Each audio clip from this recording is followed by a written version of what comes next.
good. All right.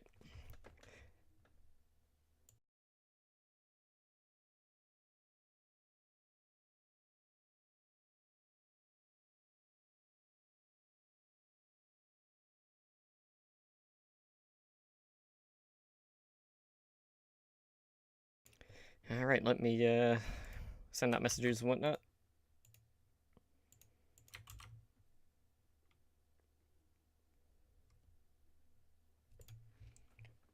All right. Podcast news at everyone.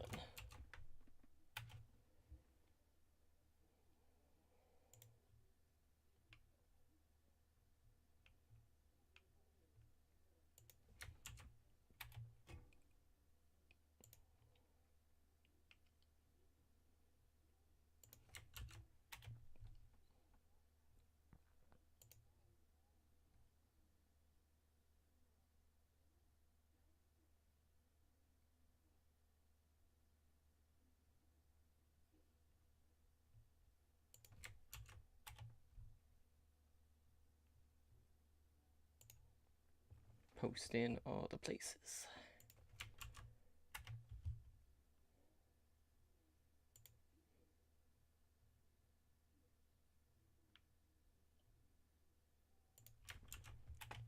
All right, that should be everywhere.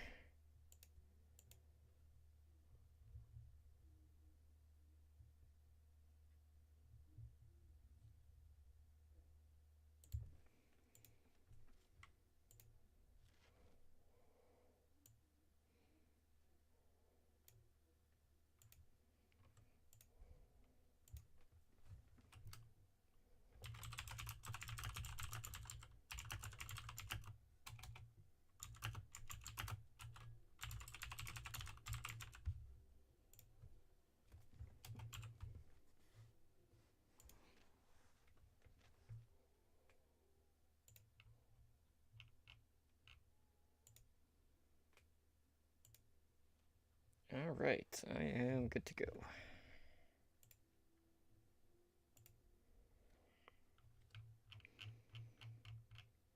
Oh no, I didn't do my. I didn't even write out an intro for you. Oh well, fuck, F it. We'll do it. Whatever. It's no big deal. All right, let me hit the sounder. We can get going. Starting now. You are listening to the Overwatch League Network, the podcast with Deadeye on all the Overwatch League news and information. The show with Tactical Visor on the statistics and analysis. Here are your hosts, Totally Drunk, Spider, and Slambo.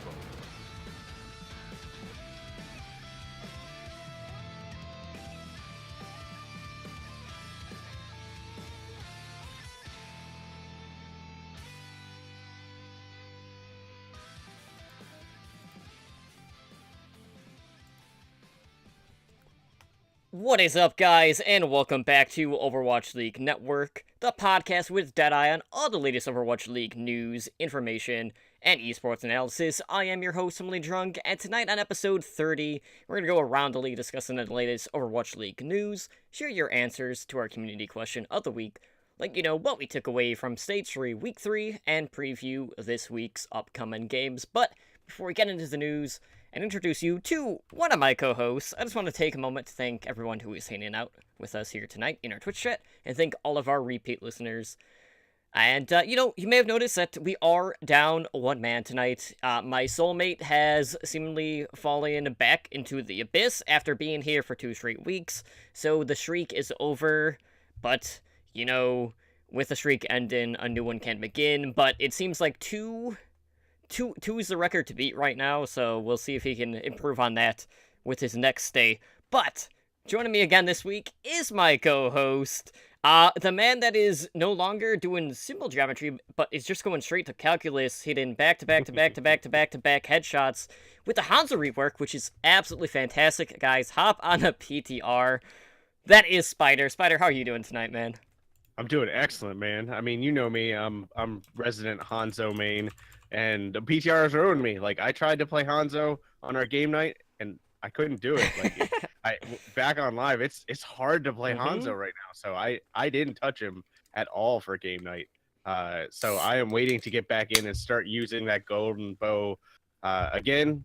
But we had a pretty quiet week last week. We had some pretty good games, but at least compared to the week before, the news and the drama was pretty light. So I actually kind of took a step back and enjoyed it, and enjoyed the games for once, and didn't check the subreddit every 2 minutes to see who was doing what, or what team was fighting with who, or any of that. So I actually got to sit back and enjoy the games as a normal fan, and dedicate all that extra Reddit time to God of War. So I had a pretty productive weekend, and of course spent the rest of it with the kids and stuff. But you guys don't care about that. You want to hear about Overwatch. So let's talk about Overwatch. So what about you, man? How was your week in Overwatch? Actually, I finally got around to doing my placements on one of my accounts. We did like a podcast group, basically.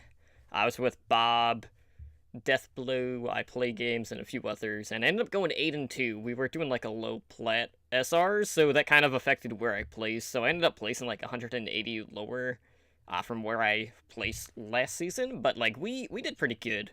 We lost the last two games that we played, but it was really late. I think we were up to like 3 o'clock in the morning Central Time, and I had to be up No at way. 5:30.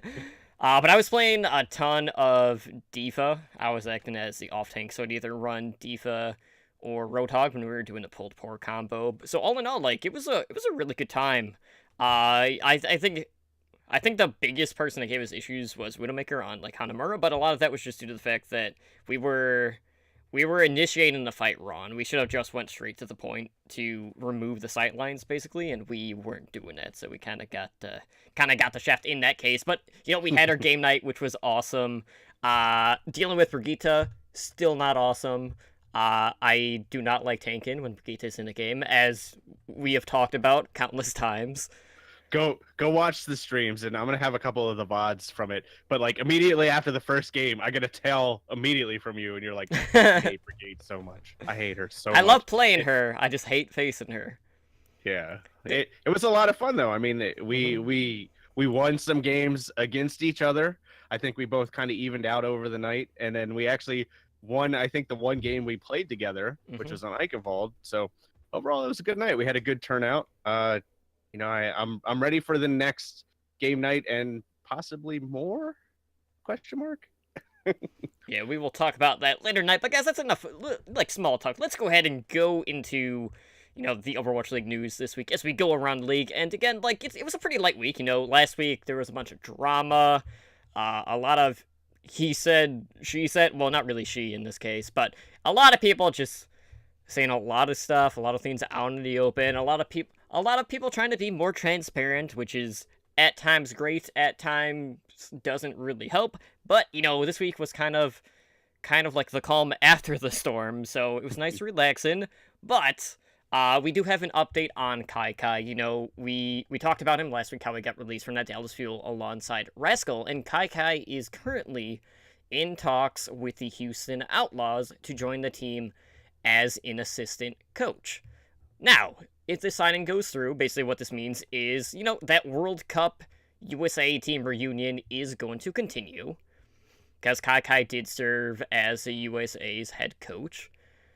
So, he's already going to have some of that, like, synergy with a couple of the players on the Atlas roster, and, kind of like looking back, in the past, you have, the Atlas head coach, Tyron, who had tweeted out, like, support messages in the past for Kai Kai, when Kai Kai was going through a lot of, like, early criticism.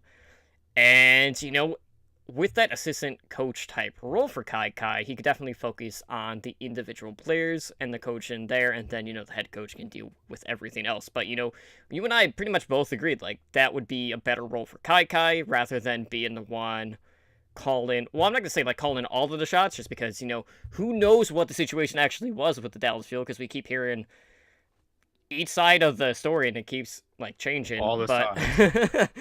but regardless, like I think Kakai would be a great fit for the Outlaws. I mean, he's already worked with some of these people, so he should be able to fit just right in. Yeah, I mean, you hit the nail on the head. He was the World Cup coach, or at least one of them. He had a major part in putting the World Cup team together.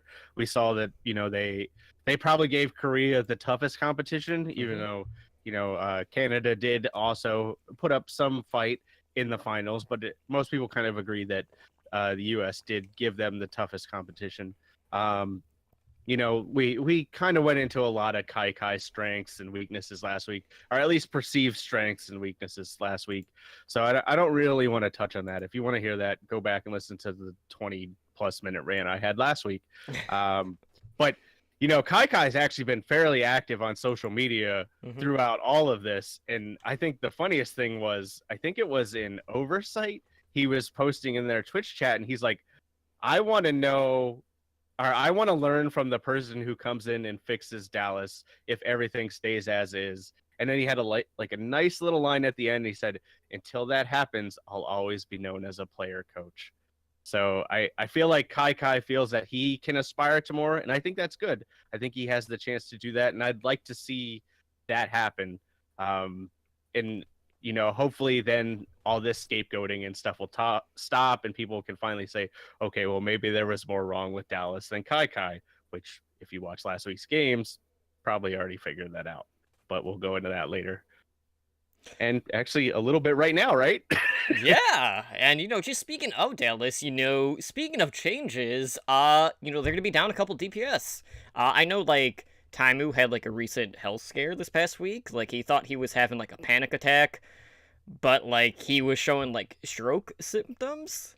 But like I think like all the tests came back all right. But I don't think he's gonna be playing this current week. But he's not gonna be the only DPS player that is out, because Effect is actually back in Korea this week. So, everyone keeps talking about Dallas Fuel and, Dumpster Fire, and they're trying to get, those dog days over, but, they're going to be without their best DPS player on that roster. So, Effect, we don't have a timetable on his return. It could be a week, it could be 2 weeks, it could be the rest of the stage. Who knows? But basically, Effect is taking a break to improve his mental condition. And, if you've been on Effect's Twitter, this should probably come as no surprise. He was definitely at kind of like that breaking point because, he basically gave Dallas Fuel like an ultimatum, basically saying like, it's either, the team changes or I leave, basically, is what he had said. And, we've seen the Fuel saga throughout Stage 3 and the struggles that they've dealt with. They only have one win this stage, and that win came against the Shanghai Dragons, who still looking to get their first victory overall in the Overwatch League. So, that means that this week, for Stage 3 Week 4, we're going to get the DPS duo of Seagull and AKM. And looking at that, Spider, what the heck can they actually run? Because, for one, one plays Genji, the other tries to play Genji.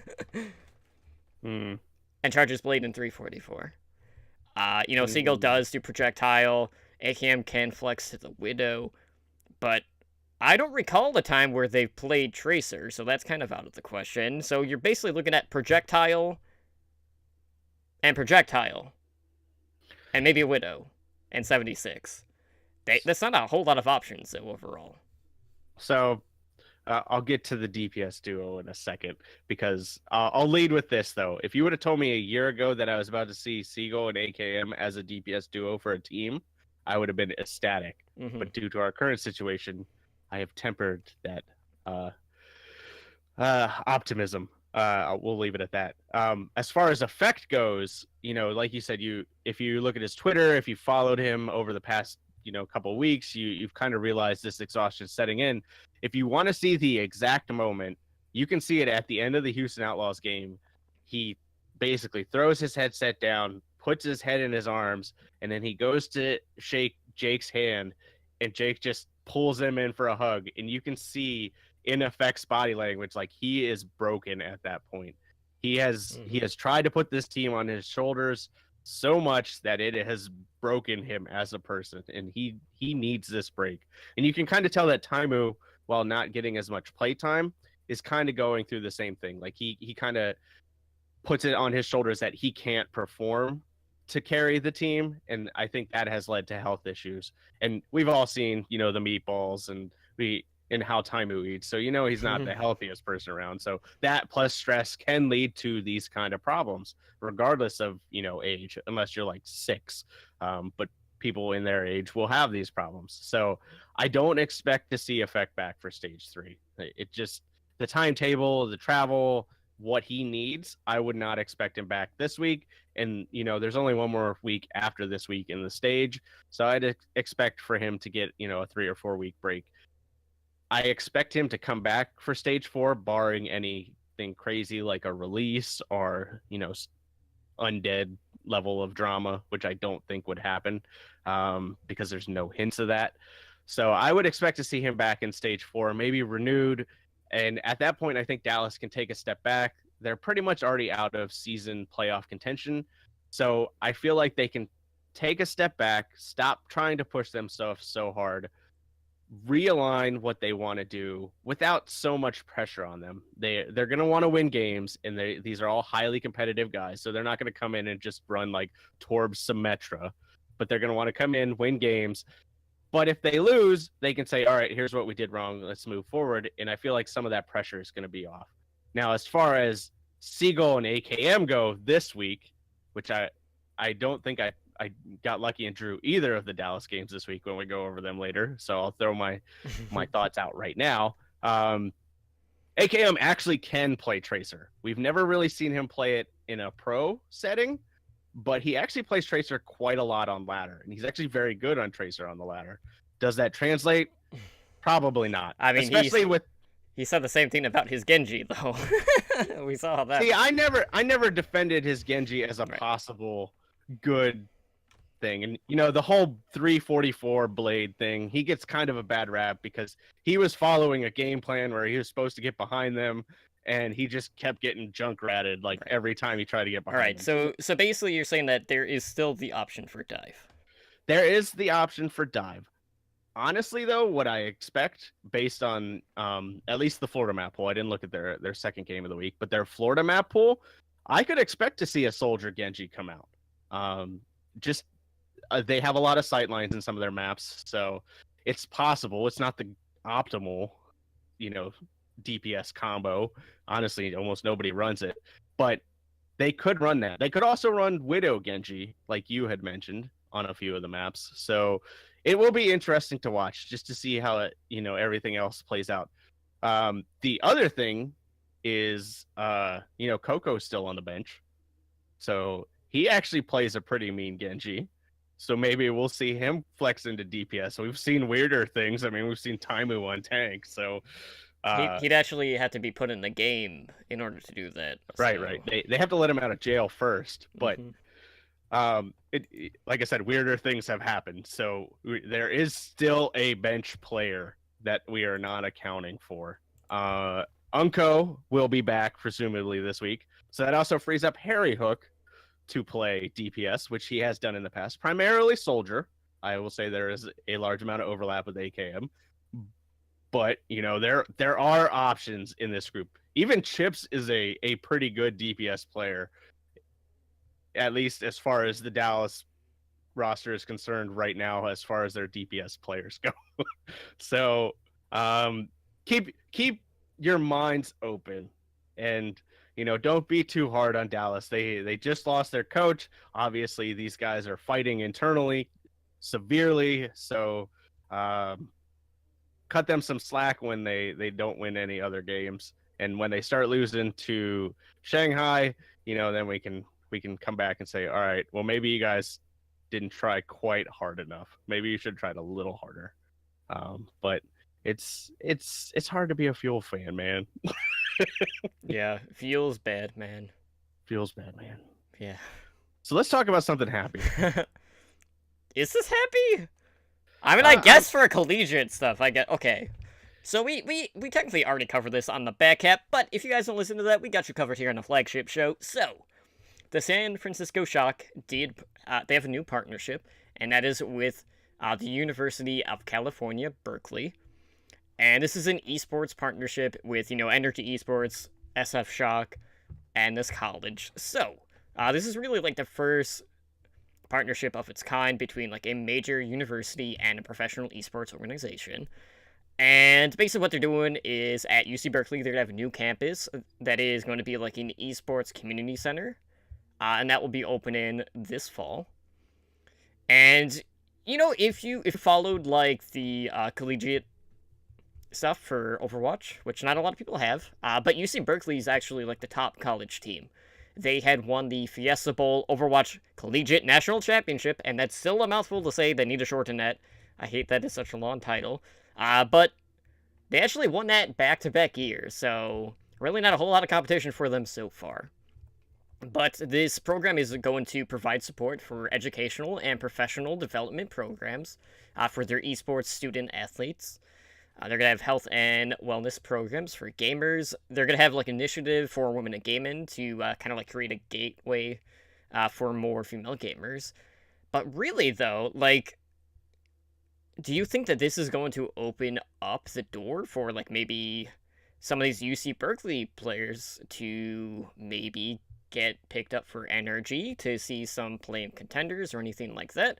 Potential scrim opportunities with some of these bigger teams for them? Definitely. I think this is you can kind of talk about it in two different lights. You can talk about it as it's good for the collegiate scene, or you can take a look at it from, the actual Overwatch League perspective, and both have immense positives. So I think this is going to be good for the collegiate scene. I think you're absolutely right. I think we're going to see these players come in and, get some play time, get a little more exposure.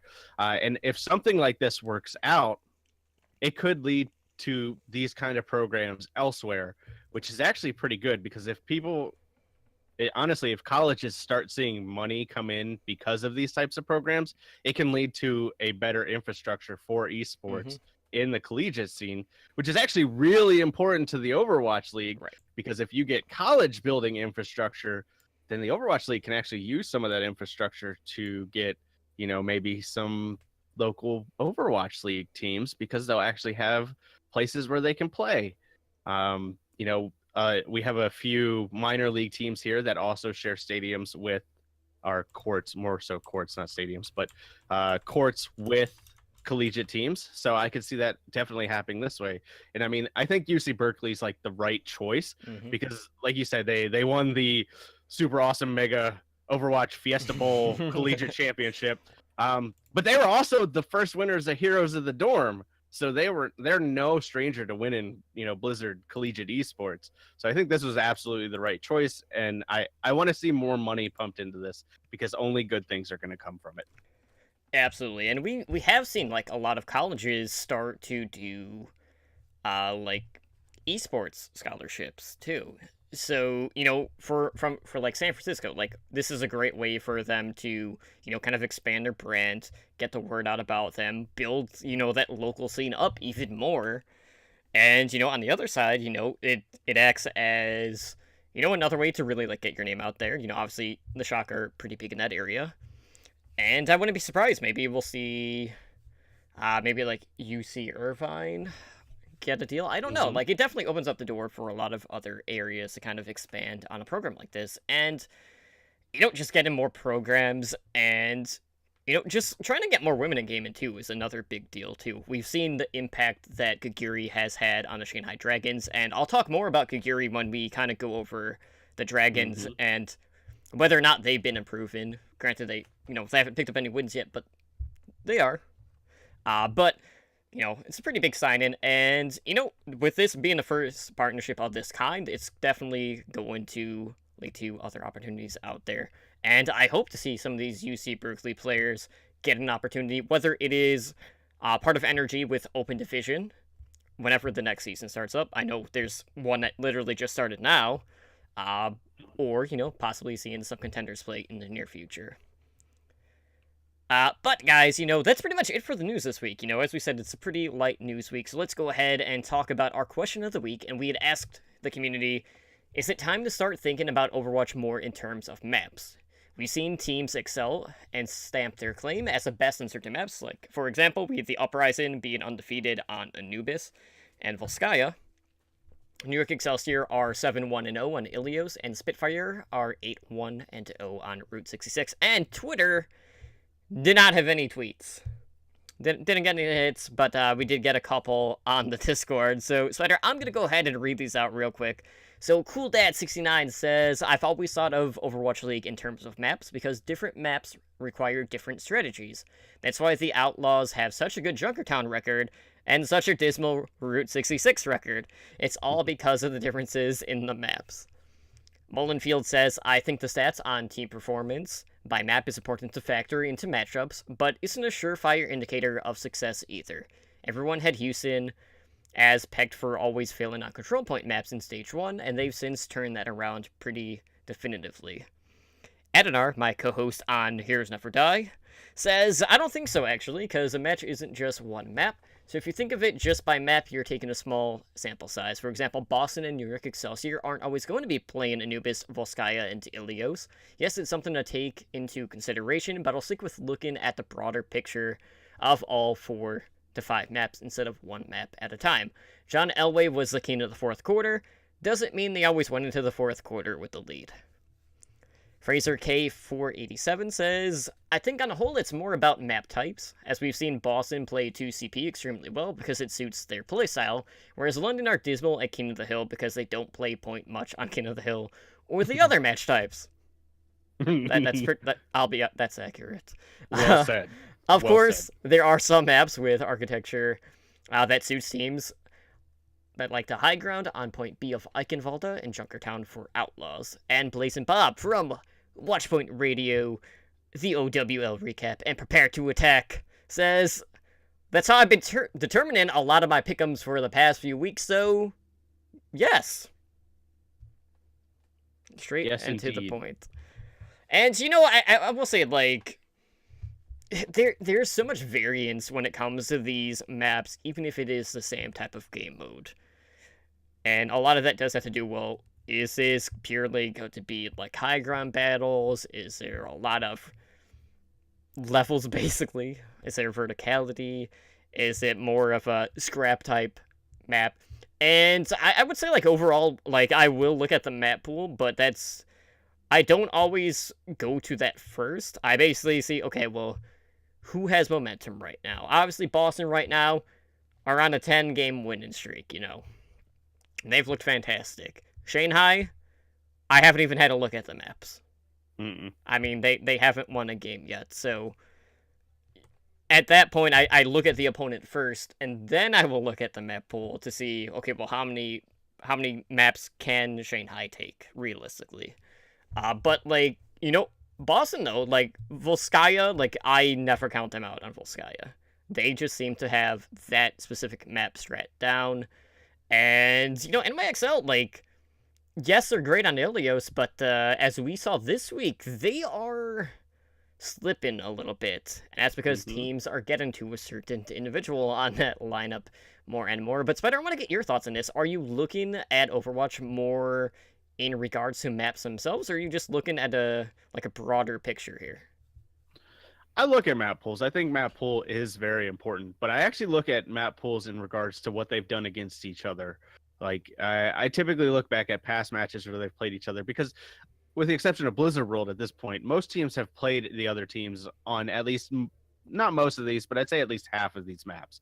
So we can kind of get a gauge of how they played against them. And barring some ridiculous examples like, you know, the Shock, who have retooled their whole team, or Dallas, who isn't even the same team at this point, you can kind of get a feel of how teams are going to play. Like, sure, you know, the large historical data of like Ilios for New York is important because, you know, they're going to play Pine, he's going to play Widowmaker, and he's going to click on some heads. So you have to realize how you're going to play around that. And that factors into decisions like, do they have someone that can play Widow against him? Do they have someone that can get to him?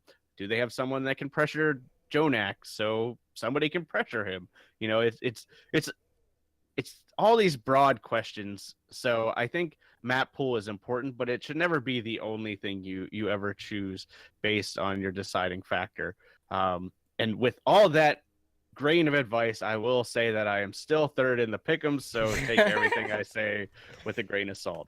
I like crazy picks in the pick'ems, so my head says, no, there's no way the Shock are going to lose this. and then the Shock lose it. And that's just a random example because I just picked a team because we were just talking about them. But yeah, you should factor in a lot of things, is what I'm trying to say. Mm-hmm. All right, guys. Well, that will lead into our power rankings this week. And again, we're just going to do the top 6, because that's usually where, well, at least like that middle pack is usually where we see a lot of movement here. So, after Stage 3, Week 3, sitting in our top spot again this week, as they have been pretty much all season long, we have the New York Excelsior. But I will say, I am loving what we've been seeing these last few weeks just because the Excelsior have kind of been looking pretty shaky at times. So it gets me, excited because I'm like, ooh, this could be the stage that, someone topples them. And we've seen another team starting to creep up a little bit, but, it's still really hard to see Boston actually. I don't think they can finish first overall at this point, but, with the showings that they have put in, it definitely opens up the door for a ton of, well, by, the stand-ins, upset potential, since they are in second overall.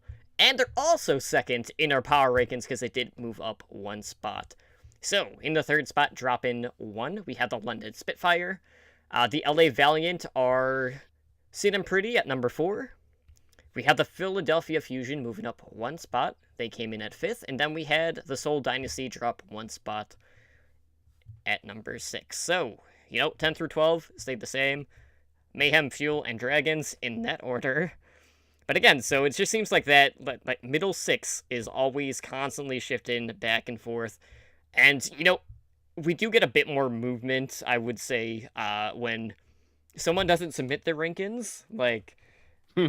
I think it evens out a lot more when we do it 3 people. But for the most part, we've seen a lot of teams that either bounce back after a tough week, or teams that are still winning but haven't looked as crisp as they had in the past. But, it's been some pretty exciting stuff. So let's go ahead and talk about what we saw last week in the Overwatch League in Stage 3, Week 3. So, on Wednesday, to kick things off, we had the LA Valiant defeat the LA Gladiators in another battle for LA that finished with a scoreline of 3-2 in favor of the Valiant. We saw the San Francisco Shock defeat the Dallas Fuel 4-0. The Seoul Dynasty defeated the Shanghai Dragons 3-1. Moving on to Thursday, we saw the Houston Outlaws defeat the Florida Mayhem 3-1. We saw the Boston Uprising reverse sweep the London Spitfire, that was 3-2. And then we also saw the New York Excelsior reverse sweep the Philadelphia Fusion 3-2. On Friday, we had the Shock defeat the Philadelphia Fusion 3-1, which was a very big match. We'll definitely talk about that. We saw the Florida Mayhem defeat the Shanghai Dragons 3-1. And the Boston Uprising defeated the Seoul Dynasty 2-1. That was a pretty close series overall. On Saturday, we saw the London Spitfire end the LA Valiant's win streak. That was with a scoreline of 3-2. The New York Excelsior reverse swept the LA Gladiators, so 2 reverse sweep victories for New York. And then to finish off the week, for the Battle of Texas, we saw the Houston Outlaws defeat the Dallas Fuel 3-0. So, what did we take away from this past week? Well, we gotta talk about Boston, guys. This is a team that we've talked a lot about because the expectations that the community had been absolutely shattered. Boston has excelled by every definition of the word. I mean, that's safe to say. I mean, they're second overall in the league. They moved up to second in our power rankings. They have a ton of momentum, and as I mentioned, they have won 10 games in a row. And they did something with their wins last week that no one in the Overwatch League has been able to do. And, in this hot streak that they're on, they beat London Spitfire and Seoul Dynasty this week. So, another big 2-0 week. But with that performance, on top of extending that win streak to 10, they've also been the only team to defeat all 3 Korean teams. That's New York Excelsior, the London Spitfire, and the Seoul Dynasty in the same stage. And that's a huge deal because for the longest time, it has always been Korea against the world.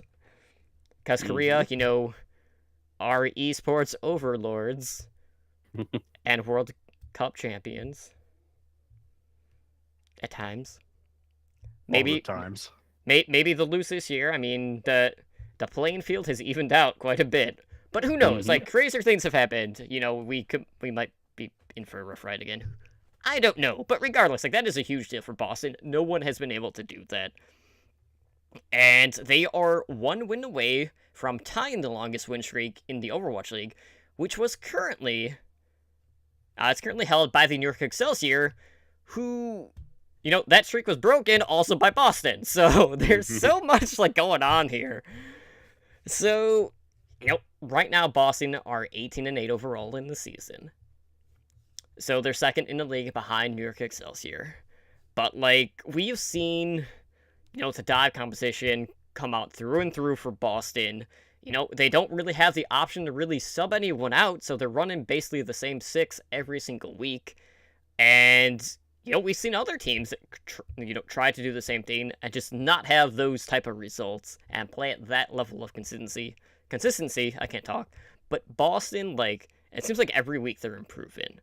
And this week, we really saw Neko, like, in that series against New York Excelsior, he was getting the better of Jonak throughout that series, which was crazy. All right, so I'm gonna start out with my feelings the same way I started out last week, and I'm gonna say I'm sorry for ever doubting Boston. They beat the Koreans. They beat the top teams. So I can't I can't ignore that. They're definitely one of the top 3 teams in the league overall, and definitely the top team in the league right now. And with this week, you had touched on the win streak. They're most likely going to beat the win streak unless some pretty big upsets happen, because this week they're playing against Dallas and Florida. The the only 2 teams in our power rankings that were filled out besides Shanghai before we even submitted them. So we kind of know where they sit, and we know, at least in terms of the gameplay, what's going to be expected to happen there. So I fully expect them to walk away this week with the win streak broken by New York. The win streak broken, taken from New York. And they are poised with their schedule to have a perfect stage if they can win their last week's games, which, could happen. They play the Valiant, which I think will be their toughest competition the last week. But if they win that, they could have a perfect stage, so they could break all kinds of records in terms of the first season of Overwatch League. But you had mentioned Neko, and we had kind of talked about mistakes before, but who I want to talk about is Striker. I mean, Striker has stood up to the best tracers in the league, and at this point, he needs to be in the conversation as one of the best tracers in the league. So basically, over the course of playing these top 3 Korean teams, which you can argue have the best tracers, he had a 130 kills to 57 deaths ratio, which is ridiculous as tracer. And then if you look at all the other stats, he's in at least the top 3, if not the top 5 in every category except alt charge rate, which he's actually at the bottom, which is really weird. But overall, mistakes has kind of come in for Dream Casper, and he got a lot of the limelight, whereas Striker has been in the background slowly pulling this team along, and I feel like he's the MVP we need to be talking about. So I hope more light gets shined on Striker, and he kind of got his moment at the end of, I think it was it the London game, where after the game maybe it was the New York game, I forget, but he basically like broke down and cried on when he was walking back to his desk to gather his things, because he had posted a phenomenal 40 kill 3 death game where he just put Boston on his back and said, "Come on, guys, we're not losing this." And I want to see more Striker. Like, this guy has come in, and in the world of Sayobi and Bunny and Soon, he's come out of nowhere, and it actually kind of vindicated. I hate to say it, but I'm glad Slambo's not here. It kind of vindicated Huck's choices, because I would check out the oversight if you're interested in learning more about Boston. But Huck goes into it, and he basically says, I had that choice of picking the named guy to save face or somebody who I thought could be, that big superstar. And he said I had to go with my gut, and I went with that guy who wasn't really known. And, he was vindicated for it. And, we all doubted him. I mean, I doubted him up until freaking last week. So, Boston is going to be in the season finals, and I think they're going to make a run at it. Yeah, like for me, like right now, the big thing is, okay, what sort of meta shift are we going to see in Stage 4? Because we have only seen dive from Boston. That is really the only question mark I have about this team, because outside of that, like, they are playing the best Overwatch in the league right now. And yeah, I mean, Striker, I mean, I remember when he kind of like broke down after that game, and I tweeted out, like, that I love seeing like that raw emotion, because we don't really get to see that all that often, and you could just see like you just see the look on his face, like it was like the biggest sigh of relief. He just broke down basically, and not in like oh, not again type way like we see with Effect. Like this is the opposite end of the spectrum basically. But yeah, definitely. I mean, Sabiolbi has long been considered the best tracer in the world. Striker has been. I'm not gonna say like he hasn't been in discussion, because like I've always held him to. I wouldn't say like on level with Sabiolbi, but I think those two have always been 1 and 2.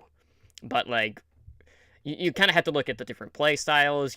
Some tracers have more flashier plays. You have those that are play more sneaky type. I'm gonna try to backcap you like soon.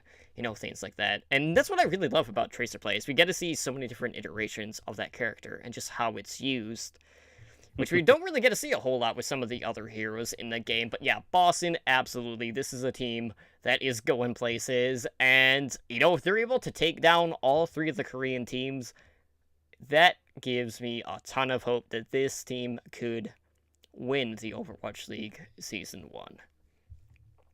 But yeah, I think, like, right now, though, like, looking at this stage, I'm very confident that Boston can take this at this point, based off of their performance, based on a momentum. But, like, if they drop one series, I want to see how they react, because, it's a lot harder to regain that composure after a loss, after you've been kind of, I'm not going to say, like, on a high horse, but when you're riding a high, and then you get knocked off, then it's really hard to get back to form, basically. So that's what I want to see. And speaking of the playoffs, we've kind of seen like the playoff picture tape shape. The stages are 5 weeks, so we are going into week 4 this week. And like right now, like Boston and New York are pretty much like a lock to get the playoff spot. And then we have a ton of teams that are like vying for that 3rd and 4th spot. So I'm talking about the LA Gladiators. We're talking about the Seoul Dynasty, Houston Outlaws, Philadelphia Fusion, and London. They're off to a pretty bad start this stage. They would need the Philadelphia Fusion treatment to make the playoffs for Stage 3. So there's a chance, not a great one, but it could happen. And based off of Stage 2, who knows? I'm not going to rule out anything anymore, because so many things had to go right in order for Philadelphia to do what they did. And it all happened, so take that for what it's worth. But, right now there are 3 teams that are out of playoff contention that are, the Dragons, we got the Mayhem, and the Dallas Fuel. So, we have 4 teams right now sitting at 3 for 3, and all 4 of those teams, when you look at the map differential, like, the biggest variance is, like, 3 maps, basically. Which is, like, next to nothing when we're talking about map differential. So, we look at Boston right now, and despite being undefeated, they only have a +9 map differential. And then you have, like, the Valiant and New York, who could, like, kind of leapfrog over Boston, depending on if they get a better record, because the Valiant, right now they're sitting at +13 map differential. New York has +10. And then we kind of look at, like, well, let's look outside of the top 3. So we have a bunch of teams that are, 3 to 3. We have the Shock that are sitting at 4 and 2. So the Shock, they have a +2 map differential, which isn't great. But they face New York, London, Houston, and Mayhem. So you're looking at basically 3 pretty tough matches overall. So there's a chance like this team might only win 5 games. They could go 5-5. We have the Gladiators, who are sitting at 3-3 with a +3 map differential, and they face the Spitfire, the Outlaws, Mayhem, and the Uprising. So kind of like the same thing. Like I would favor them in a Mayhem match, but like the Outlaws game can go either way. But against London and Uprising, like they did pretty well against the Spitfire in the past. Uprising have a ton of momentum, so that's a tough task. And then we have the Dynasty, and this is the roughest one by far. So the Dynasty, they're 3-3 right now. They have a +1 map differential, but they face Philadelphia, New York Excelsior, London Spitfire, who have taken the last 16 maps off of them. I'm going to keep bringing it up because I know it's important to note. I would bring it up if you didn't. I know you would. And the Houston Outlaws, who are another team that have always played the Dynasty very tough. And then the Fusion, I think out of winnable matches, they probably have the best path to actually make it, just because they have 2 pretty soft matches, because they face the Dragons and the Fuel. I mean, that's pretty much 2 free wins. I mean, I hate to use that terminology, but it is what it is. But they also face the Dynasty, the Valiant, and then we have the Outlaws, who have the same record and 0 map differential, facing the Valiant, Gladiators, Shock, and Dynasty. So you kind of look at that. So for the most part, like, a lot of these teams have 2, 3 tough matches. Dynasty kind of got the shaft with strength of schedule late in the season, and this is where, like, that slow start, could really come back and bite them in the ass, just like it has in Stage 1 and Stage 2. So, Spider, I want to get your thoughts on this. We've seen the Valiant doing pretty good. Their win streak was snapped this past week. Boston, New York, pretty much a lock-in at this point. So, do you expect the Valiant to get that 3rd or 4th spot?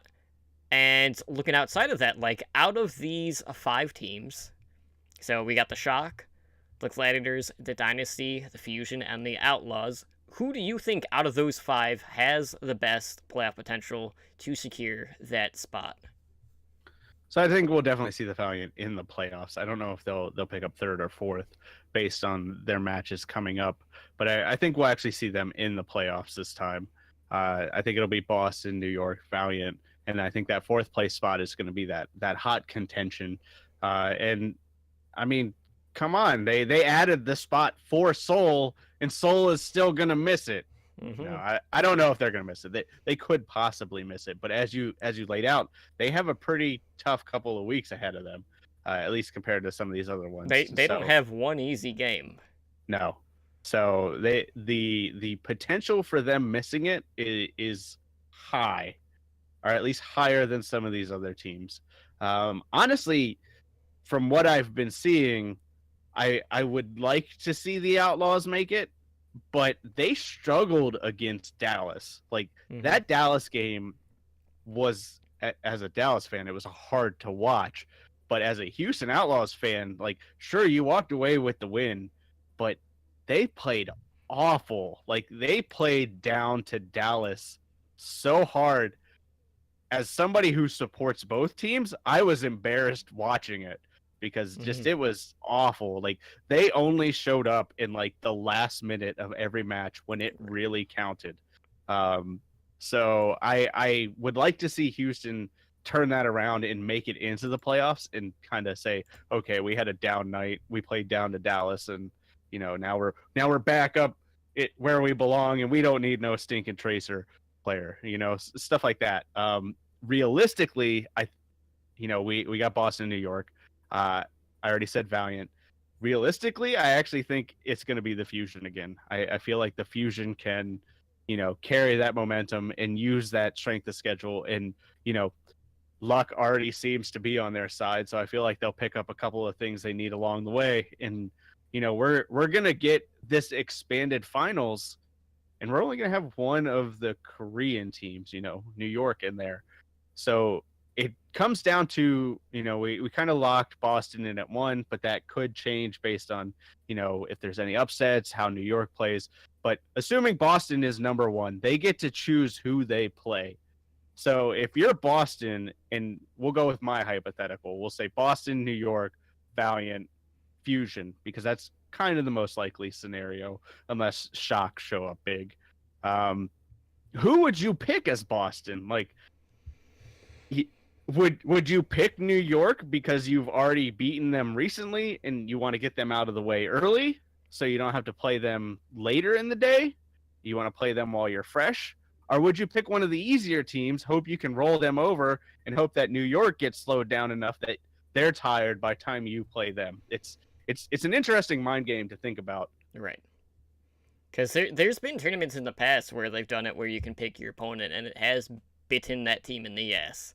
Because they went for what they would consider to be an easy win, and then stuff happens. Like, okay, so this is completely unrelated, but in Contenders Korea, there was the biggest upset in Overwatch this past week in the playoffs. So if you were watching the quarterfinals, or even if you're not following the Korean scene, I definitely recommend going to check out the Ardiant game, or the O2 Ardiant. No relation to the other Ardiant team who were absolutely dominating the Tier 2 scene in Korea, but yeah, never count anyone out for sure. But like, I would say this, so I think if New York, in this situation, if New York continues to struggle, and they have to kind of like come back from the brink, I think at that point, like, if you are going to pick them, that would be the best case scenario to pick them, just because they have been been backpedaling, essentially, at this point. Yes, they've been able to clutch it out,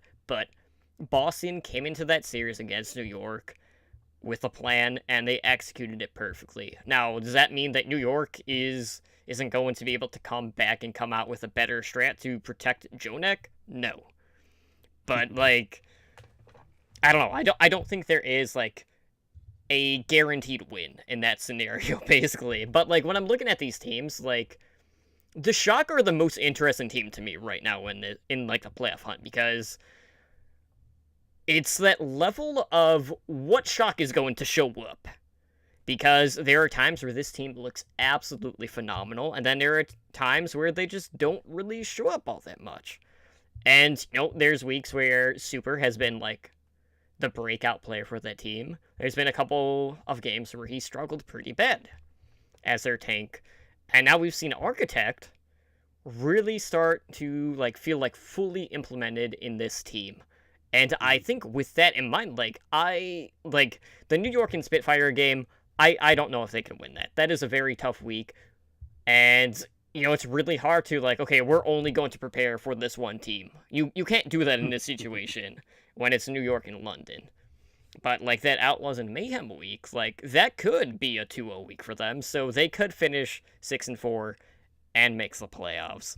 But, like, we do also run into a situation where a 5-5 team could make the playoffs this stage. And that does seem like that is going to be the case, just based off of the strength of schedule for these teams. But, like, I think overall, it's going to be Valiant, you know, with Boston and New York. But the final two teams are going to be decided between the Shock and the Fusion. And, you know, it could just come down to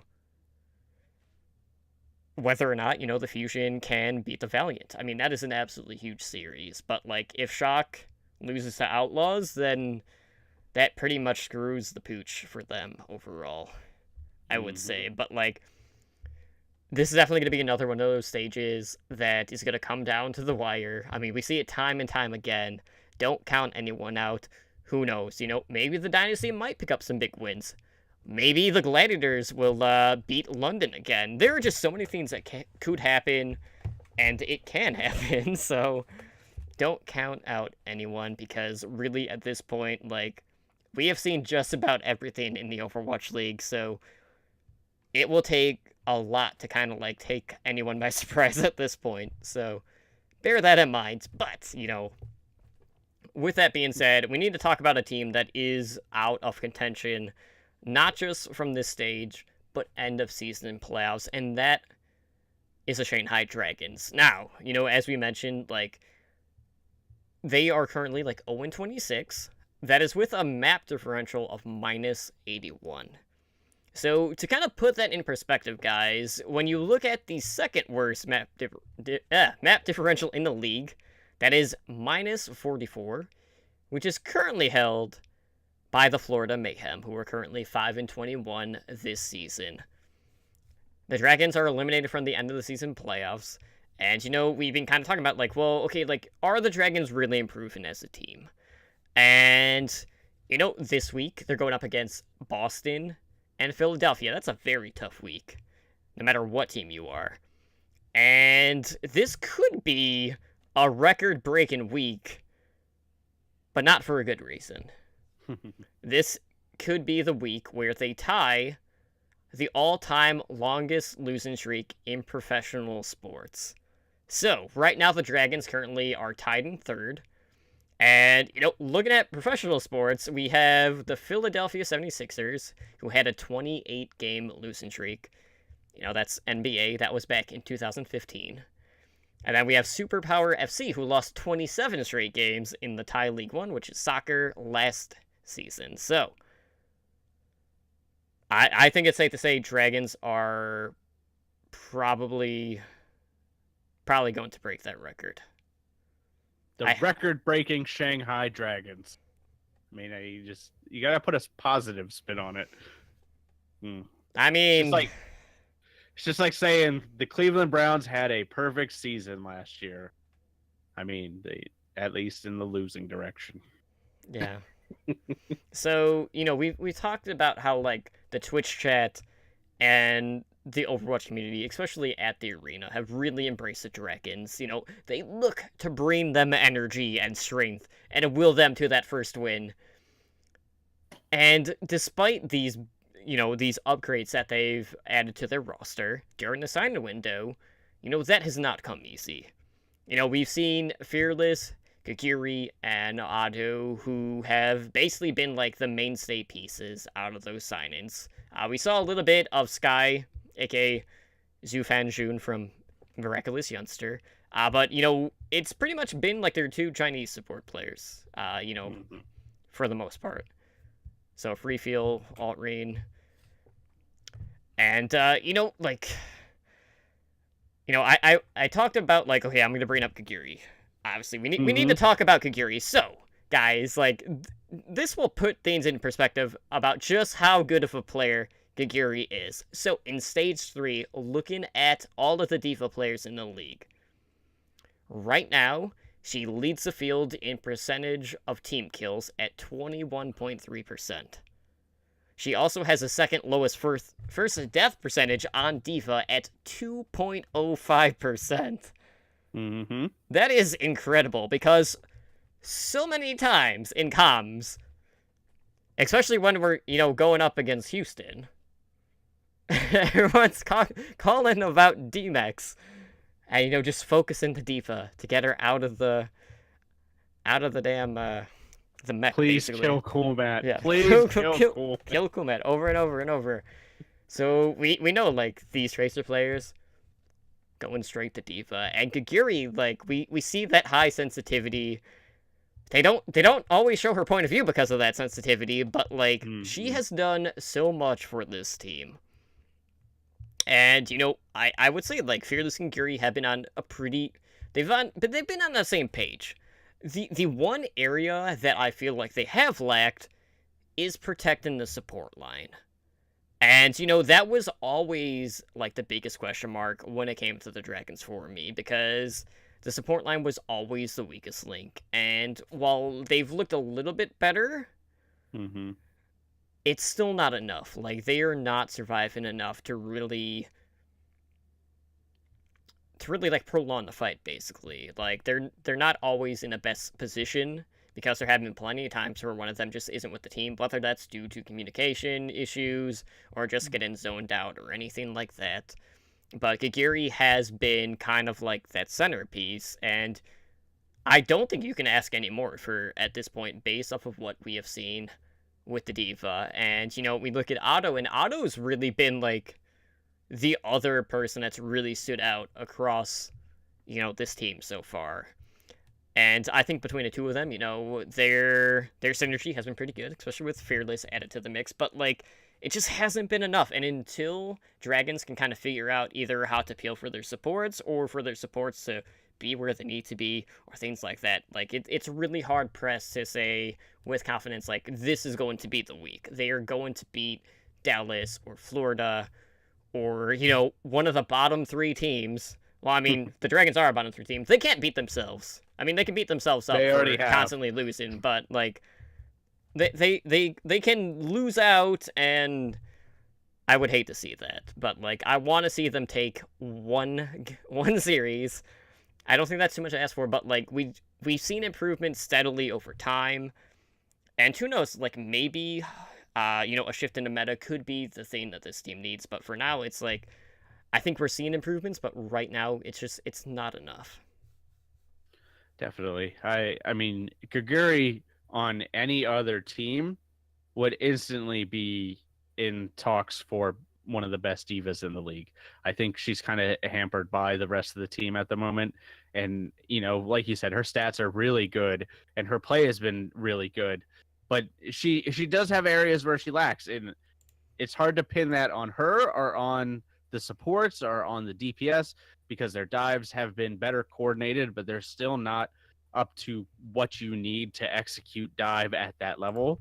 I'm not expecting Boston level dive because that's all they ran. That's what they've practiced and all that. But, even when Dallas runs dive those last couple of weeks while they still had Rascal, it was more coordinated than what we've seen out of Shanghai.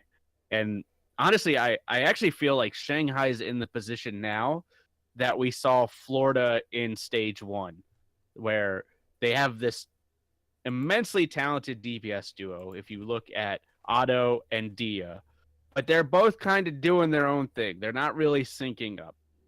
So I feel like if you get them synced up and executing together the way they need to, Kaguri and Fearless have already kind of worked that out.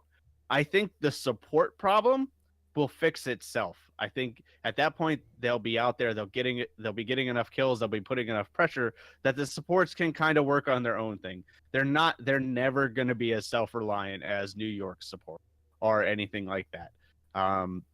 There are other supports in the league, specifically in those bottom 3 teams, that have the same problems as Shanghai and have showed better success.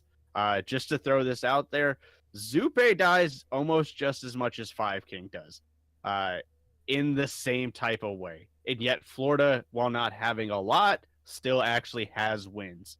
So if you can get at least 2 of your 3 core units firing in the way that they need to, you'll start picking up wins, at least against those lower teams. And I think that's what we're going to see. And I'm going to say it, and it's already hurting me to say it, but when they play Dallas again, that's probably going to be their best chance to win because they came really close to pushing Florida to a game 5. They kind of crapped the bed on Route 66. They only had to go like 10 meters and they couldn't even make it. So it was like Dallas fuel level brain fart right there. I don't know what happened that game, but they showed that they can almost push the game 5, and they've pushed teams to a game 5 before. They've pushed Dallas to a game 5. I believe they've pushed maybe not Florida, but they pushed at least one other team to a game 5. I think I talk about it later. So overall, I feel like they will pick up a win, whether that comes against Dallas or maybe one of the other teams. Who knows? But I feel like they have the weapons. They just need to figure it out. And they've already mentioned that they've switched how they do comms. Initially they tried to do all Chinese comms, and now they kind of do a little bit of everything. And we've seen things improve week to week. So they are on at least the right path. And I am ready to see them win. Yeah, absolutely. I think a lot of people are ready to see them win. And, this week this week is kind of out of the question for them. So let's go ahead and talk about, what games we're going to be seeing in Stage 3 Week 4. So Spider, why don't you go ahead and act as our left guy this week? Yep, now that I'm done slowly dying. Starting the week out on Wednesday, April 25th, we actually have the Shanghai Dragons playing the Boston Uprising at 4 p.m. PDT. So, we just talked about Shanghai, so break this one down for us. Any additional info you got for us, Totem? All right, so looking at Shanghai, the communication is still kind of like a work in progress. Initially they're like, okay, we're only going to do Chinese comms. That didn't really work out. Now it's more mixed. Now it's mostly, they're just common however they feel comfortable, and that has seemed to work a lot better for this team overall. But like, with the support line struggling, whether it's due to just a lack of heals or just them being out of position, like right now that's just too easy to kind of expose. And you have the Uprising, and we talked about Striker earlier. He's definitely putting in an MVP caliber season on the Tracer, and I think like that level of consistent play that we have seen from him is going to be able to outpace Dia throughout this series. And Dia, he's been pretty good overall, but like I feel like since Otto has been in a lineup, Dia has kind of fallen a little bit quiet. It kind of reminds me of like what Fleta kind of went through last stage, because he was another one of those breakout players that kind of like disappeared basically. But he's looked a little bit better here. But I think like Neko, after like his performance that he put up against Jonak in that series against New York, like I look at him now in a completely different light, just because that was kind of that next level moment from him. So Boston, they are firing on all cylinders right now. Shanghai, not so much. So I think like it's pretty safe to say like Uprising are going to tie the streak record currently held by New York at 11 wins, and I don't think the Dragons will take a map. I have this one Uprising going over 4-0. Sounds good to me. All right, so at 6 p.m. PDT, we have the Los Angeles Valiant facing the Houston Outlaws. All right, so I mentioned earlier I like to go back and look at historic data. Well, these teams have only met once so far, and in stage 2, the Valiant 4-0'd Houston like they weren't even playing. So I do expect it to be a little closer this time. But, Valiant are pretty hot right now. I already mentioned kind of the Outlaws' weaknesses earlier, how they kind of struggled against Dallas. And, we talked about map field, and the map field's actually pretty even for these two, so it doesn't really help us out. There are a couple of maps lean one way or the other, but it's going to come down to if Houston can beat the Valiant on Anubis, which is actually the Valiant's strongest map in this map pool. Houston has a much better chance at winning it because the rest of the maps are so even. So look for that first map to really decide how the rest of the series is going to go. I would keep an eye on the front line, because if they go with Muma and Coolmat for most of the games, they're gonna actually play into the Valiant style, and they're gonna actually, I think that's gonna hurt them. I think they really need to play fact fiction more, get a little more aggressive, and kind of throw Valiant off their game. So if they can kind of get aggressive and keep Space and Fate kind of on their toes, I think that's going to give Houston their best chance. But I'm still going to give this one to Valiant. I think it's going to be Valiant 3-2 at the end of the day. So it's going to be a good series overall. I don't expect a 4-0. So ending the night at 8 p.m. PDT, we have the Dallas Fuel versus the Florida Mayhem. So this is another battle at the bottom. So why don't you do me the favor and go through this one, Totem? This is... I really don't know what to say about this one, because, okay, we know that the Fuel are going to come out with Seagull and Dakium. Mm-hmm. We haven't seen that look. So we expect, 76 Genji, Junkrat, Widowmaker, maybe Pharah, maybe Tracer, depending on if AKM can actually play it. Maybe Coco on DPS, who knows? No, that's not happening.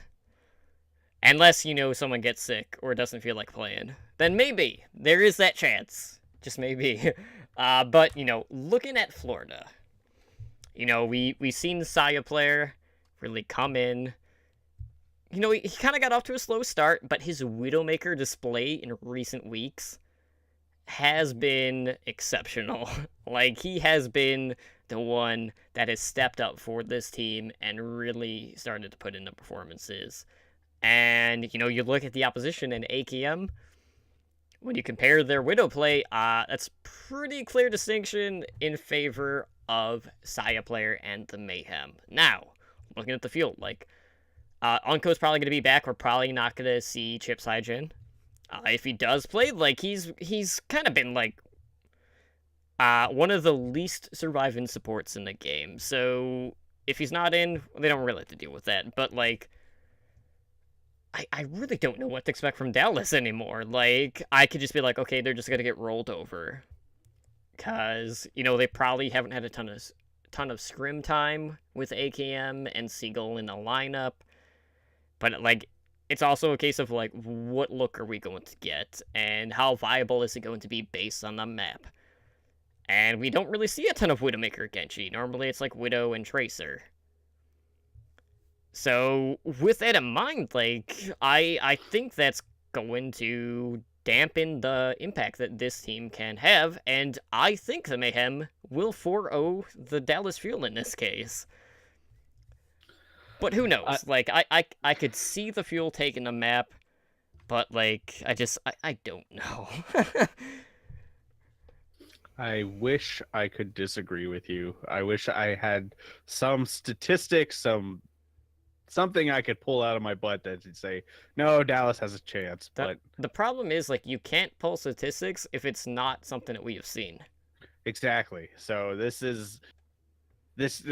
could go any way conceivable, but you're probably right. I feel like Florida's going to take this one.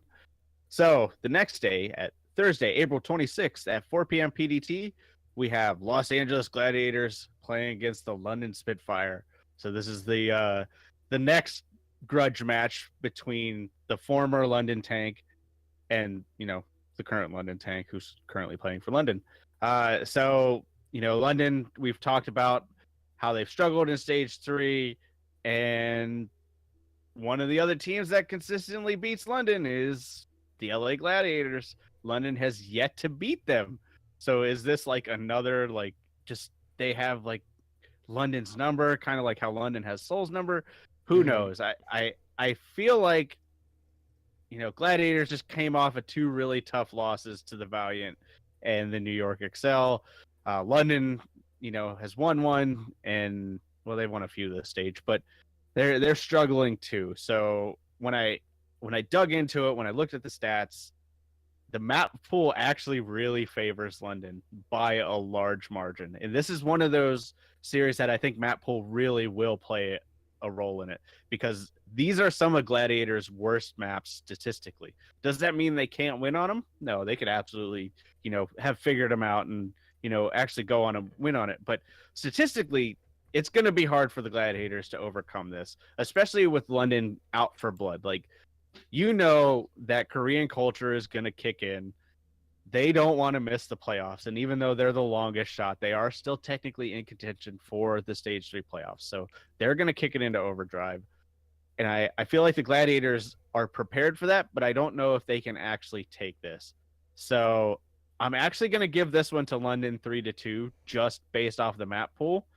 The only thing that it hinges on is if London can overcome that tiebreaker map, because that has been statistically bad for them. That is the one thing that hinged, because I went through all the stats, I went through how I felt about everything, and then I got to that tiebreaker map and I went, well, crap, London plays like garbage on that map. But I feel like they can pull it off because we saw them do it already.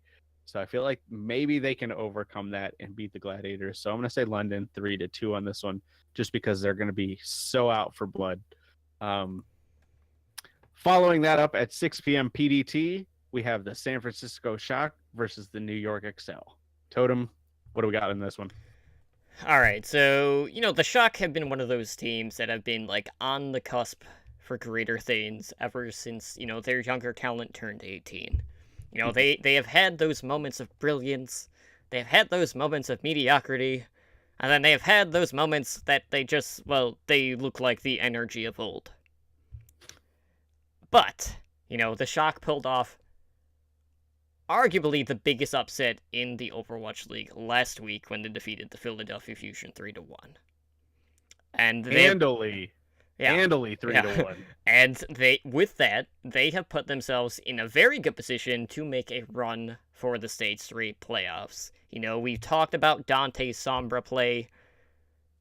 Definitely the best in the league. I said it, like, as soon as that first week happened and we saw Dante, I was like, that's it. Everyone else just stop playing Sombra, because that's as good as it's going to get. And that's pretty much staying consistent. Like, we've seen some players do decent, but no one's played at Dante's level on the Sombra. But Architect, man, Architect has looked like he is there with the team now. Like, he knows what he's doing. He's been showing his flexibility with the hero pool. And that makes me very excited for this team. So I feel like now this is going to be the best Shock that we have seen now that he's been more integrated into the team. Now, a win against New York would be absolutely huge. And New York has started to fall on harder times. Now, granted, they're still winning, but last week they had to overcome not one, but 2 series because they dropped the first 2 maps in both. But, they did complete both reverse sweeps. But, in the past few weeks, we have seen these teams kind of take a similar approach. Okay, how are we going to deal with New York? We saw it with Boston. Okay, we're going to try to isolate Jonak. He is the guy. He's getting pocketed, and we've seen other teams trying to pocket their Zenyatas to much worse results. You can't repeat that because they're not on Jonak's level. But, like, Jonak has basically been the Zenyatta that is fueling everyone's nightmares, basically. Especially the Tracers. And speaking of Tracers, like, okay, we got Sinatra for the Shock. I don't think the way that he engages fights, I don't think he would have the advantage in the Tracer v Zenyatta match.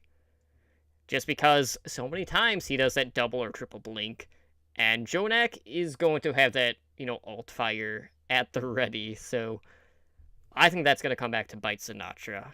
So I think if you're the Shock, you are looking for a standout performance from Super. He needs to have a consistent game this week, because there's been some weeks where he's looked great, some weeks that he's kind of fallen quiet, but Dante is going to be the one that has to do the heavy lifting for the Shock, or Architect, depending on who they field. I think, like, Architect and Dante have been the better players in terms of their overall DPS, and if you're New York, like, if Jonak is pressured, like, he just needs a little bit of support for that backline, and then they should be able to handle this. But, like, I think in the Tracer match, like, you gotta give the advantage to CPLB, regardless of, past events that have happened between the two. I think CPLB is by far the better Tracer compared to Sinatra.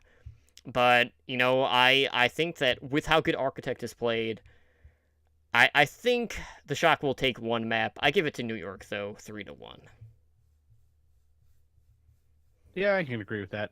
And here's a fun fact for you. Statistically, Dante's also the best Tracer on the team. With skewered results and stats, yes. Yes. I mean, in Stage 3, Dante is currently the best Tracer on the team statistically.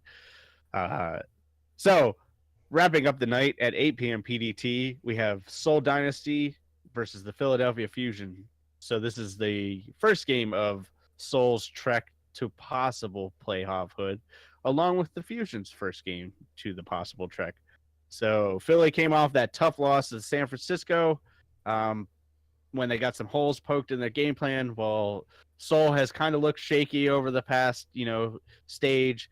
And honestly, it boils down to their backline, which has normally been pretty solid, but we saw Ryu Jae-hong, kind of experiencing some stability issues, and then he sat himself, and that led to more stability issues in the backline. I expect that to be fully fixed by now. I think that time off would have helped Jae-hong. He only took a game off, but he was pretty vocal on their Discord and on social media. Like, I had to sit myself. I don't feel good, all that stuff. So if you want to read that, it's all over the Reddit. But I expect that to be fixed. So I wouldn't expect what we saw last week out of Seoul to translate into this week. That being said, I also don't expect what we saw in the San Francisco game against the Fusion to translate into this week. Because honestly, the big thing that the Fusion had a problem with was Dante's Sombra, and no other team has Dante's Sombra. So while there were other problems there, that was really the standout point for me. They just did not know how to answer Dante in almost any fashion, whether it's on Sombra, Tracer, anything like that. So this could be an interesting map. Map pool doesn't really factor in this one. Both teams are kind of even on them. So really what it's going to come down to, I think, is going to be the Widow duo between Carpe and Fleta. So if Carpe can, get back on form, because that was their other problem with the shock, is Carpe was fairly silent during that game. If Carpe can get back on form and play how he typically plays, I think that's going to give Philly a much better chance. And we're also going to see Boombox and Neptuno play against, like I said, that Soul backline. So we'll see how they deal with that. But they're also going to contend with Munchkin, because Munchkin is very much a dive tracer. Like, he is very much in the backline trying to get a pick early. He doesn't really play that, wait around and, surprise somebody tracer. He's back there doing stuff during the whole match. So if Boombox can elevate himself to Jonax level, which he's already shown he's capable of, but if he can add that consistency to it, that's going to give Soul a lot of problems. And I think I got to give this one to Philly. I think Philly's going to take this one 3-1. I feel like they've just looked overall as the better team, at least recently. And, this is one of those matches that I looked at all the statistics. Like, this is actually the match I spent the most time on when I was doing my research. And you could cherry pick statistics for each player and say, this player's good on this player's good on that. But overall, I don't know. And this is, again, coming from the third place in the Pick'em League. I just have this feeling that Philadelphia with EQO has something there that is going to stop Soul's aggression, which they're not a hugely aggressive team, but they do rely on that to push the cart, to get that final cap. They really start to spawn camp. They really start to get back there and prevent the teams from coming back. And I feel like that is where Philly's going to punish them. So, well, go ahead. Yeah, I was going to say, like... You're allowed to. I would say, like, if you're the Dynasty, like, looking at that last match that the Fusion had. One, like... The Sombra player on this team is not Munchkin. So put Fleta on the Sombra, run Munchkin on the Tracer if you are going that route. But otherwise, it will be the Fleta v Carpe show. And it really was weird kind of seeing like Carpe really having an off night, because really the only time he really had an off night was after he played multiple series and he got fatigued. But I'm really looking forward to this one. I don't know which way this one's gonna go. Soul doesn't always do that great against aggressive teams, which the Philadelphia Fusion are, so I would still probably tilt this in the Fusion's favor, even in my case, as a soulmate. Hashtag soulmates. So, the next day, Friday, April 27th at 4 p.m. PDT, we have Dallas Fuel facing the Boston Uprising.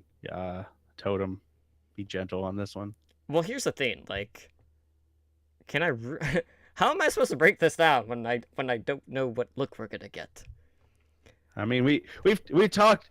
The funny thing is, we've actually extensively talked about the Fuel and Boston already in this episode, so you should have an idea what to expect at this point. Okay, so at this one, you look at the main tanks. We have OGE. Or OG, however you pronounce it. I keep hearing people pronounce it like 80 different ways, even though it's only 3 letters. I don't know how that works. Somehow the math adds up. It's a good thing Slambo's not here. But, Gamzu has been back to form. And it is part of the reason why Boston is doing so good. Like, their dive is absolutely next level. Dallas aren't going to have that luxury. So with that alone, like, this is like the week where, is Fuel going to take a map? I don't think so. I think it'll be another 4-0. Boston is going to shatter that win streak record and take it from New York But, like, I don't know. I want to see something completely unpredictable from the field this week. That's what I'm hoping to see. But if we see, like, Genji Tracer, I would be shocked.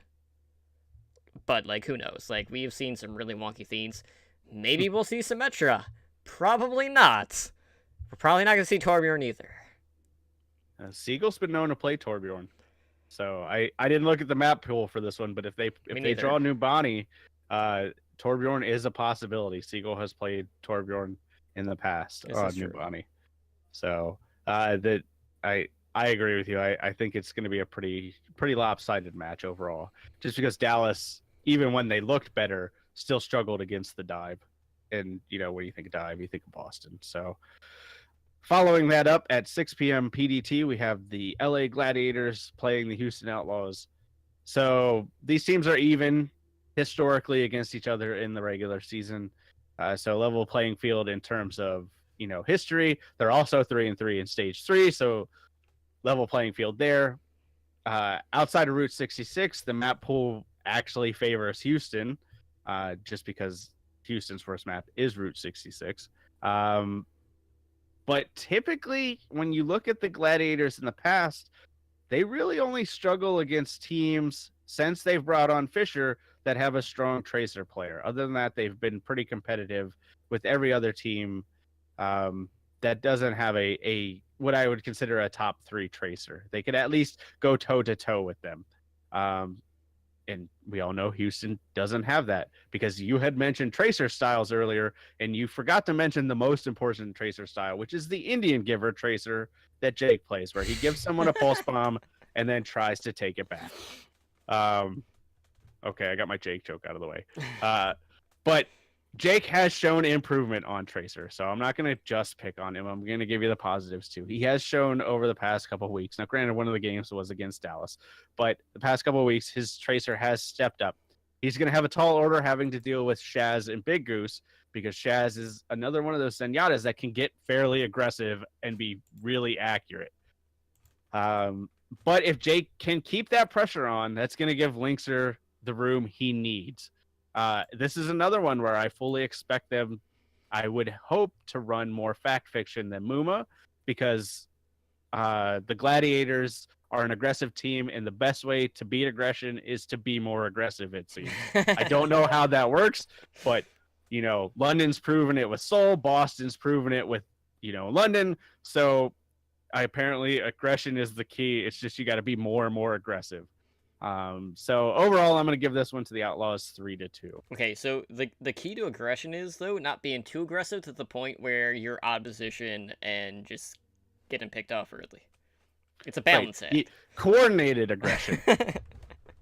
Coordinated aggression. Mm-hmm. So not like Roshan jumping in the middle of 6 people saying, "I got this," level of aggression. Then it gets punted to the moon. Aggression. Yeah, exactly.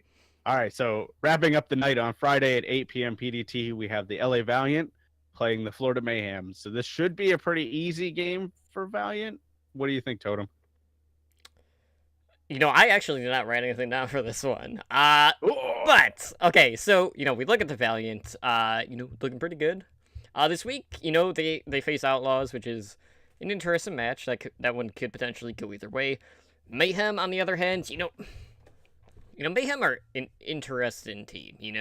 We've seen Saya play really come in and just show like a different dynamic to this team. But have they evolved enough as a team? Probably not. The Valiant, despite all the moving parts that they have brought in, have looked very consistent. Yes, they dropped, a series against New York. That happens, as evident to every other team that's lost to New York, which has been basically everyone. But, I think, the Valiant, overall, they are the stronger team. I would say, their tank line is definitely the better of the two. Their support line has been surviving a lot better than the Mayhem support line. And looking at the Tracers, we have Tavik for the Mayhem, and for the Valiant, we have Bunny. And Bunny, is another one of those Tracers that plays very aggressive. And I think he's going to have a pretty easy time just dealing with Zupe. So, with that in mind, I think based on the map pool, we'll probably see a pretty stand-up performance for Saya player on the Widowmaker. But like, I think the Valiant should be able to take this pretty handily. But I will say Mayhem is going to take a map, so I give it 3-1 in favor of the Valiant. Come back, Custa. Dallas misses you. Okay. That's all I'm going to add there. I fully agree with that pick. So wrapping up the week on Saturday at 1 p.m. PDT, we have the first game, which is the San Francisco Shock versus the London Spitfire. So Shock have played London twice this season so far, and they have just as many map wins against London as the times they have played them. So as confusing as that was, that means it's a long shot that they're going to win this. London has struggled stage 3, and Shock has looked much better stage 3 because those aforementioned players have aged in. But you know, they are able to crack the code against lesser teams, but they still struggle against what we would consider the top tier teams. So what does that mean? All right, so London's weakest map is the tiebreaker map. So really Shock's best chance is to come out strong early and force a tiebreak. Like, I don't think they have enough power in them to just win 3 outright. So if they want any chance, they need to pick up a map early and then kind of brawl it out over the rest of the series and hope they can force London to make one of their namesake mistakes. I think that's if you don't get that joke, it's a C9 joke. I know it was long-winded. It's getting late for me, so my jokes get more and more long-winded. But I think that's the only way the Shock have a chance. They have to win the first map, and then they have to draw it out. And they could possibly take the tiebreaker map. That being said, I don't think that's going to happen. But if it does, I think we can start having a very different talk about the Shock. I think at that point, they come into the same discussion we had a few weeks ago about Boston is, okay, now they're a top 6 team. How would we consider them a top 6 team? But again, I don't think that's going to happen. I think London's going to take this one 3-1. And, you know, I don't think Shock's quite at the point where they can contend with London's aggression yet.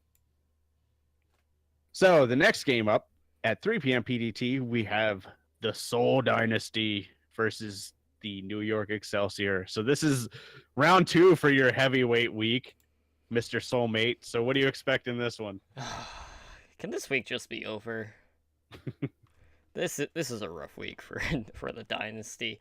Okay, so I look at these two teams, and these two teams do kind of play a pretty similar style. You know, Seoul's playstyle matches up better against New York than it does against London Spitfire, as evident to, you know, them losing the past 16 maps to them, whether that's to the Spitfire or GC Busan. And the reason behind that is because New York Excelsior, like Seoul, play more of they play more passive compared to London. London is more in your face all the time and also adapt and on the fly. New York is more passive, but they also do adapt in throughout a number of different looks, depending on how many time banks we're going into. It could be several, it might not be any. But for the most part, like, New York has had the better of Seoul Dynasty. The past 2 games that these two teams have played have gone to a map 5. Both went in New York's favor. The first time they played, I think it went 3-1 in favor of Seoul. So overall, you know, pretty close for the most part. I did not look at the map pool for this one, but I think, like, right now, you know, you have to look at this match as, for Seoul, this is probably the game that you absolutely need to win. And I hate to say that because all of these games are not easy for Seoul. And realistically, they need to win at least 2. 3 if they are going to really lock in, like, that 4th spot is, like, the best case scenario. They need to go 3-1. Because 2-2 is going to be a bit of a stretch. But I don't know, man. Like, I don't like this matchup if I am a Seoul fan. But, you know, being more of a passive team, it does give them a better opportunity to beat New York than it does Philadelphia. So, we have Fleta and Munchkin, and then we have Sabiolbi and Libero or Pine, depending on whoever they field. And Pine being the biggest killer slash feeder in the league. Like, which one are we gonna get? I don't know. It's so hard to say now with Pine. He's either gonna be really great or play too aggressive, and he'll get shut down. That being said, though, can Munchkin really get to the back line? That's the thing. Like, Munchkin plays like so many different variations of the Tracer playstyle. I don't know what one he's gonna go for. I don't know if he's gonna try to duel Sibilby. I don't know if he's gonna go for Jonak. I don't know if he's gonna try to go for Arc or go for early D-Mix. Pretending that someone's cool, man. I don't know. But I think right now, even with New York's recent struggles, I think they'll take this. I think this is going to be another one of those series that is going to go to a map 5. But if we're talking about control maps, I have to favor New York. So I think New York will take it 3-2. But with Pine on control, that should swing it for the Excelsior. That's a well thought out discussion, and I would expect that to be our game of the week. I'm not quite sure if we've decided yet, but that's actually. I think both of the Seoul games are very big in terms of the playoff potential. Exactly. So I think we'll say that's our game of the week this week because it's at a time slot we don't normally do. So let's get some people in and chatting on our Discord. So the last game of the week, not the game of the week. I really emphasize that weird. Is at 5 p.m. PDT. Is the Shanghai Dragons versus the Philadelphia Fusion. We've already talked a lot about Shanghai. We've kind of deep dove into the Fusion a little bit, but I don't think too much has to be said about this one. I don't expect anything crazy to happen. Shanghai has looked better, but I don't think it's enough to really contend with the Fusion's aggression. I may expect something like Shadowburn to come out for the Fusion just so he can get some play time, just because I'm sure they feel fairly comfortable about this matchup. Otherwise, expect to see EQO. You might see some Snillo in there. Other than that, there's typical Carpe standard DPS lineup. Mm-hmm. Overall, I think this is going to be a quick 4-0. Although, fun fact, and I told you this would come up again, the only other team Shanghai has taken to a Game 5 has been Philadelphia. So there you go. I knew I had written that down somewhere. Right. But I don't expect that to happen. I'm going 4-0 with Philly. Yeah, see, what I like about this match is, I think the tank battle in this one is very intriguing because you have Aggro Fraggy. I mean, I don't know how else to describe Fraggy. That's basically, that's his role. He's pure aggro. And I want to see, how Poco and Fraggy are going to do up against Fearless and Kagiri, because they play completely different play styles, and I don't know which way that's going to go, but, I would say, their tank lines are pretty even, so I'm excited to see that aspect of that series, but yeah, I think the Fusion should pretty soundly take this one. Well, I think that pretty much wraps up the week for us. Anything else you want to look out for? Anything you want to add? I think we covered it pretty well. Not really. That should be it. So, we got a lot of games that do have pretty big playoff implications. So, just pull for the best for the Shock if they're going to make it, because they got some tough tests ahead of them, but, we have some really great matches to end the final 2 weeks. So, guys, let's go ahead and close things out. If you guys want to help out the show, one of the best ways to do that is to go leave us a review over on iTunes. Any feedback or constructive criticism is always welcome. That will offer us insight on how we can make for a better listening experience for you. We did have our game night here this past Saturday. Our next game night will be held on Saturday, May 19th. So, join us for, another fun night of friendly community competitive games. That will be at 7 p.m. PDT, and games will be streamed live over on our Twitch channel by one of the hosts, whether it's me, Spider, or Slambo, if he shows. Or maybe even Ren. Who knows? We do have our Pick'em League, guys. I shield this every week. we're giving out podcast gear. We got Overwatch League shirts, hats, loot boxes, and so much more. Prizes for top performers at the end of each stage, as well as larger prizes for top performers at the end of the season. And with that, we gotta go into the host stand-ins, and I'm not even gonna read third. You guys, by now, you already know who's in third. The guy to my right, that guy, yeah.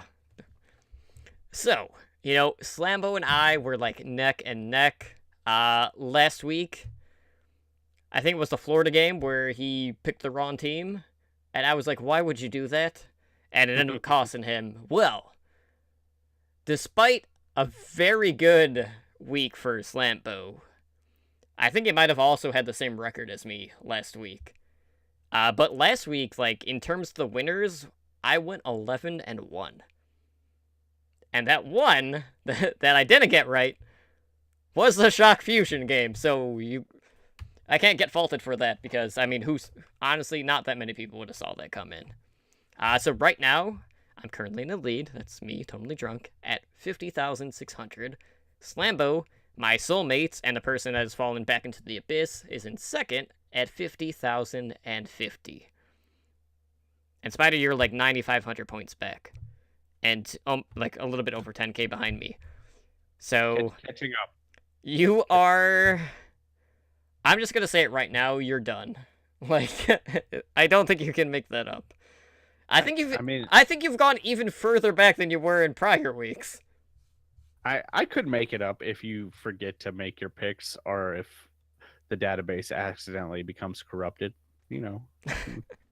There's a chance. But yeah, I'm pretty much eliminated from season contention. But I'm gonna be like the Shanghai Dragons, and I'm gonna win stage. I mean, you gotta tell yourself that at least, right? Yeah, but I mean, you had to actually believe it to like really will it to happen. I do believe it. You know what else I believe? I believe there are many ways you can contact us on social media. So if you want to email the show, you can email the show at owlnshow@gmail.com. You can find us on Twitter and Instagram at owlnshow. Our website is the exact same thing, www.owlnshow.com. You can find us on YouTube. Just search OWLN Show, Overwatch League Network. I tag the crap out of all our videos.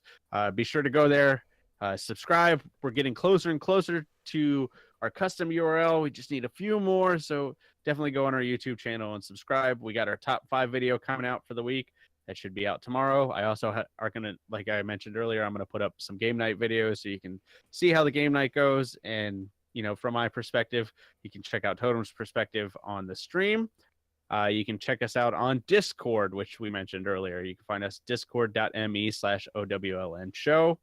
And if you're listening on the audio, you can catch our Twitch page, which is twitch.tv/OWLN show. We have 3 shows a week. Normally, we have our Monday night show, which is what you're currently listening to, at 7 p.m. PDT, which is the Overwatch League Network, which is the core Overwatch League podcast. We have our Tier 2 Path to Pro Contenders show, which is Wednesdays at 7 p.m. PDT, the back cap, that is with Totem, Lee Drunk, and Ren. And then we also have our Variety Overwatch, which is basically anything else Overwatch. Heroes Never Die, Thursdays at 5 p.m. PDT, and that is with Totem and typically Edinar. You can find myself on Twitter at SpiderGD. You can also find my Twitch page at twitch.tv/SpiderGD. You can find Slambo and his Audio Abyss at SlamboVerwatch, and you can find him on Twitch at twitch.tv/Slambo. Yep, and as for myself, you can find me over on Twitter at TotallyDrunkCTR. I do have a Twitch, but guys, just find me on our podcast one. And just an update on podcasts. So, starting next month, we're actually going to be switching nights for the back cap and Heroes Never Die, just due to some class schedule changes. So, starting on May 15th, we're going to have Heroes Never Die airing on Wednesdays at 5 p.m. Pacific time. And then the back cap will end up moving to Thursday nights at 7 p.m. Pacific time. So still the same time, just different days. So yeah, I'll keep advertising that each week, just so people know where to find us live. So expect them to just be switched. So you'll be getting one show a day earlier and the other show a day later. But all in all, it's not going to affect the amount of content on the feed each week, regardless, one way or another. So, we'll still have 3 shows a week on our channel and over on our YouTube and on our respective feeds. So stay tuned for that and more announcements regarding community events probably next week once we hash out a bit more detail, so stay tuned on that, guys. But for now, that is going to do it for us here tonight on Overwatch League Network. Again, this has been episode 30. I'm Totally Drunk, and that is Spider, and we will see you guys back here next week. Guys, have a good night. Thank you for listening to the Overwatch League Network. Be sure to follow the show on Twitter at OWLN Show. The theme music for OWLN is the main theme and victory theme guitar remix by Michael Mack.